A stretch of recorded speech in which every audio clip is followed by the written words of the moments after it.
4 ते 5 दिवसांपूर्वीच जयसिंगपूर शहरातील 13व्या गल्लीत तरुणाच्या खुनाची घटना घडली होती आणि रविवारी पुन्हा जयसिंगपूर परिसरातील उदगाव इथं खुनाची घटना घडल्यानं परिसरात खळबळ उडाली आहे। मुलाच्या वाढदिवसाच्या पार्टीत झालेल्या वादातून 35 वर्षीय लखन सुरेश घावट उर्फ बागडी याचा दगडाने डोके ठेचून खून केल्याची घटना रविवारी दुपारी 3 वाजण्याच्या सुमारास घडली आहे। लखन घावट हे मुलाच्या वाढदिवसानिमित्त कृष्णा नदीच्या पात्राशेजारी जॅकवेल जवळ पार्टी करत होते। यावेळी लखन आणि त्यांच्या मित्रांमध्ये किरकोळ वाद झाला। या वादातून मित्रांपैकी एकाने लखन यांच्या डोक्यात दगड घालून त्यांचा निर्घृण खून केला। दरम्यान याची माहिती मिळताच जयसिंगपूर पोलीस ठाण्याच्या पोलिसांनी घटनास्थळी धाव घेऊन पंचनामा केला। दरम्यान रात्री उशिरा या प्रकरणी अक्षय माने, संकेत हंबर, अमीन रजपूत, अमित सांगावकर, प्रथमेश पवार, अरविंद माळी यांच्यावर गुन्हा दाखल करण्यात आला असून त्यापैकी 4 पोलिसांनी ताब्यात घेतलंय। त्यांना आज जयसिंगपूर येथील न्यायालयात हजर केलं जाणार आहे। एके न्यूज साठी शिरोळहून कुणाल कांबळे।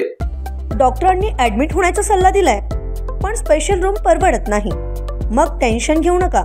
सूर्य हॉस्पिटलने प्रथमच अगदी कमी किमतीत सर्व सोयींयुक्त आणि रुग्णांची गरज लक्षात घेऊन बजेट फ्रेंडली रूम्स उपलब्ध केले आहेत। कॅशलेस सुविधांसह खिशाला परवडणाऱ्या किमतीत budget friendly economic special room. पत्ता कोंडावळ चौक, लक्ष्मीपुरी, कोल्हापूर। संपर्क 9822 63 54 69।